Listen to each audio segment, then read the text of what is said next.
what we're seeing Trump do is appoint an anti-globalist like Stephen Bannon, who they're calling racist and a Nazi and, you know, all this made-up crap, who I know is a patriot. And then they'll also appoint Reince Priebus, who's an establishment wonk who can kind of navigate things. And I said this yesterday, and it's being repeated now, and that's what actually the campaign's saying is, you know, Trump and Bannon steer the ship. They give the orders, and the guy at the wheel is Priebus. We'll see what happens. But that's what Trump does, is he'll have both sides in his organization to try to control them all.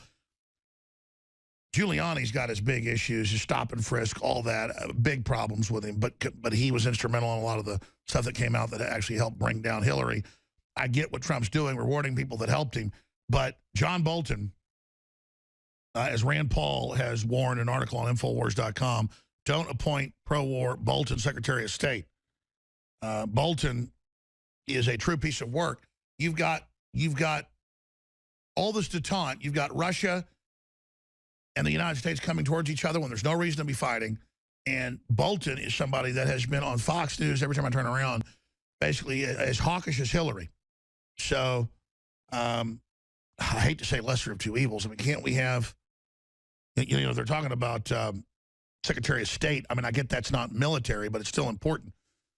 Can't we get somebody that exposed the government was running Al-Qaeda and ISIS like a General Flynn? But UN John Bolton, he was the ambassador, U.S. ambassador to the UN, John Bolton, also being considered along with Giuliani. The article's up on Infowars.com. Another article, the same communists that attacked us at the abortion clinic protest we had last year, pointing out that most people aborted are black, even though they're 13% of the population. Whether you like abortion or not, we're pointing out that it's racially targeted because we're so racist, we don't want to kill the black people. Communist protesters arrested for assaulting Trump backers in Austin. These are some of the same folks that assaulted us, and you look at them, they look like their souls have been sucked out. This particular guy is the one that goes, I kill my kids. I love killing my kids. When we come back from break, I'm going to play a clip of that sickening evil. But that's what working for evil does to you. I mean, look at these people.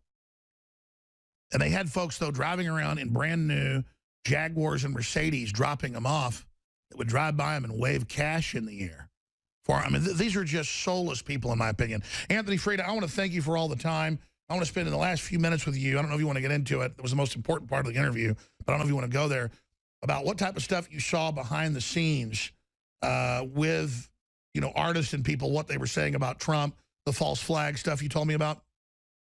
Yeah, you know, you ain't seen nothing yet, man. I know what they're planning, and it's going to be relentless false flags, relentless demonization, relentless. They are dedicated to this narrative that anyone who supports Trump is a Nazi, is a racist. He hates everybody who is not a white male. Now, I think that whole paradigm is built on a falsehood, and I think it's easily provable, but they don't care. And they are dedicated to destroying and ripping apart this country.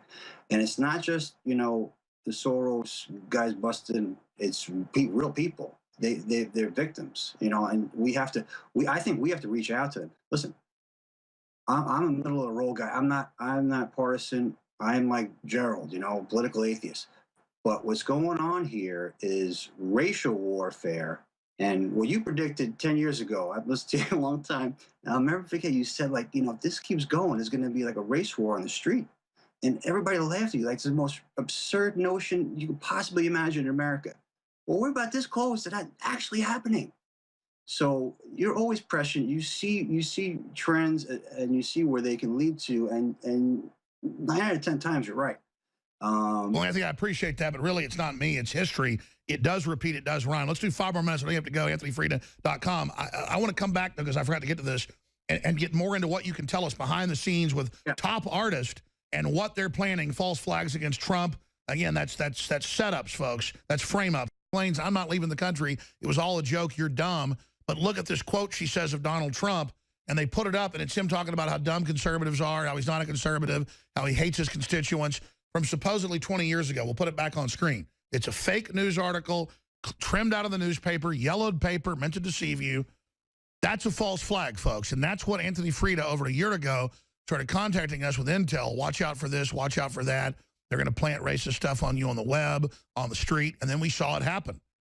And it's incredible that we're going to start seeing all of this, but it's the underhandedness. So as much as you can tell us, I mean, because again, you've been on most of the major covers in the country. You know these folks. You're there. And the type of things they talk about, what they say, what they do, and then what you say to them. Because you said, we ain't seen nothing yet. No, these guys aren't done. They're planning to they're doubling down. They're doubling down on the racist thing, and they want to rip this country apart along racial lines, tragically and sadly and unnecessarily. Um, and they're going to do with every trick in the playbook. We know the tricks. If you've read Machiavelli, or if you studied Karl Rove, you know all the ways to discredit your enemy and to attribute all the evils in the world to them, and at the same time glorify your candidate or your position. So you're going to see false. We're already seeing it. People writing on the street, "I love Hitler and Donald Trump," and then it's on 60 Minutes. I mean, give me a break. I mean, it's so obvious. People can't see it. They're blind. Everybody is blind to obvious false flags that are almost at a childish level, a third grade level. Like my son can see through it, who's 12 years old, because I introduced the concept to him at a very early age. So he sees it. He tells me, "Dad, that's a false flag."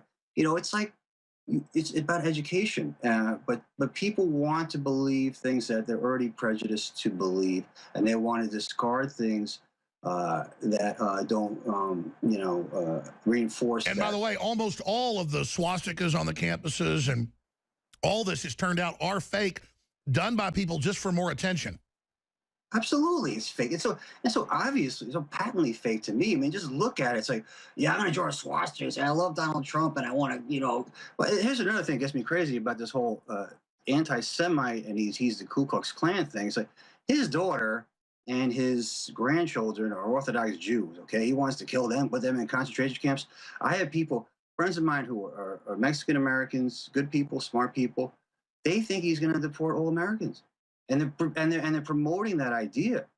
They think he's going to deport everybody who, if you ate a taco, you get deported. I mean, it's crazy. It's like. And then CNN comes out this morning, I was watching it, and goes, he needs to call for peace and admit he's not doing all this to make everybody feel better and not be scared, when they're the ones that need to admit they lied.